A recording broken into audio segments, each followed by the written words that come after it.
Stretch run, man. Has it hit you yet?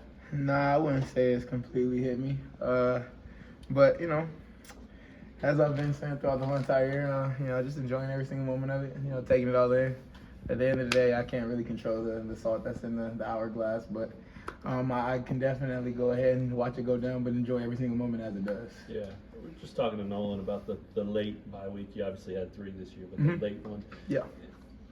They all help, I'm sure. But, 100%. but is there any added bonus to the late one, that especially when you're trying to make that late push and get that 6th win? Did it bring any extra motivation or juice for you guys? I mean, I wouldn't see anything extra. Mm-hmm.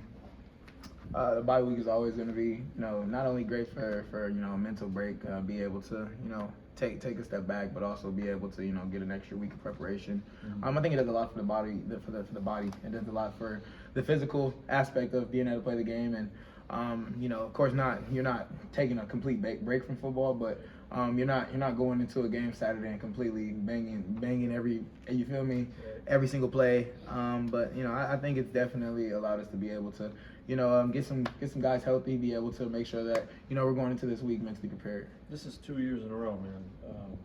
After some injuries throughout your career, you've been durable, and you've talked about that whole bulletproof thing and all that. How much pride is there from you in what you've been able to do from that standpoint these last couple of years? Yeah, I mean, it's been great. Obviously not really getting the immediate win-loss ratio result that I would want, per se, but at the end of the day, when you really look at it, there was always a lot of question about things of that nature, and that's one thing within this game that you have no control over.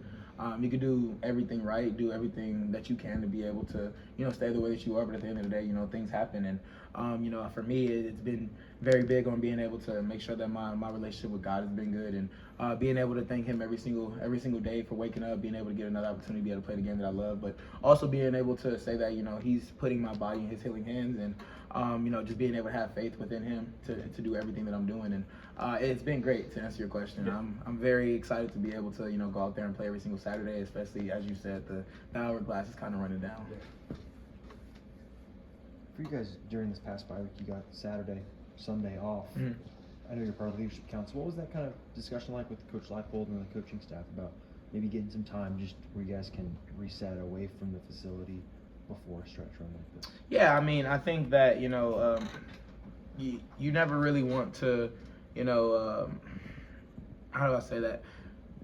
You don't want to never butt heads and try to say a different way of how things should be going, but when at the end of the day, Coach Leipold has always asked for leadership council's opinion on everything, and that's something that we felt that as a team would be best for us, especially being able to get a mental break, little mental preparation for going into these last 2 regular season games.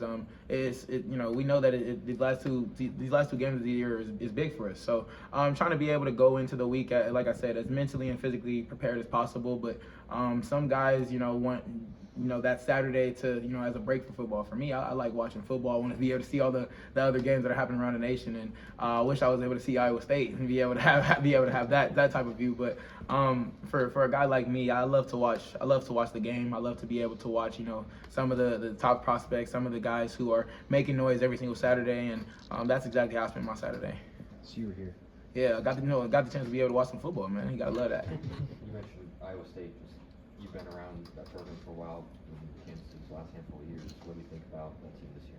I mean, at the end of the day, first of all, Coach Campbell has always been somebody who's, able to do a lot at Iowa State. He's had a lot of success there, and, it doesn't really matter. At the end of the day, it's Iowa State, and we know that they come in ready to try to come win a football game every single week. So I've never been someone to look at, the past, whether things are going negative or positive in the past. I'm never looking at the past, because at the end of the day, we got to play a game today, and you got to go out there and be able to prepare for another game like it's another game. It doesn't matter who was playing last year, who you're going against. At the end of the day, it's a new football game.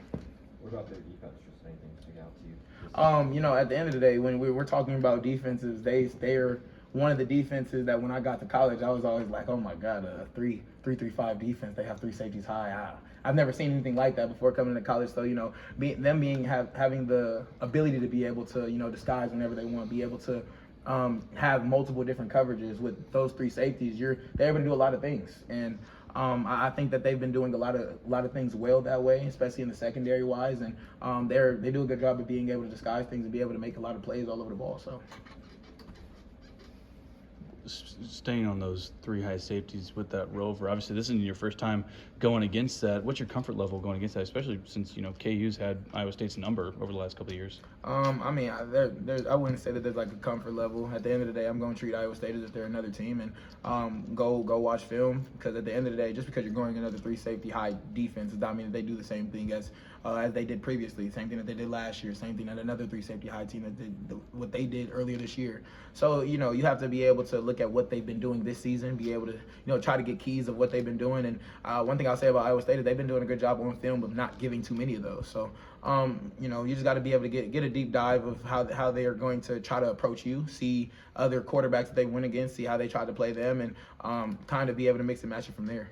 I asked some of the other guys about this. I mean, obviously you got to keep the main thing, Mm-hmm. but still you're looking for that sixth win, right? You're looking for that bowl eligibility. Is that something that's talked about in the locker rooms, or are you just like, hey, let's focus on just winning the game, and then we can talk about bowl games after that? I mean, you never want to get too far ahead of yourself, and you never want to harp on the past. So, like you hear from almost every player, we focus on the day-to-day things. At the end of the day, you can't win a game in one play. You can't win a game in one day. So, we try to focus on the day-to-day, everything that we do on a day-to-day basis, because we never know what the one little thing is that will help us win the game or lose the game. So, I'm sure you heard the guys say that they're trying to focus on everything that they can right now, and they never want to get too far ahead of themselves.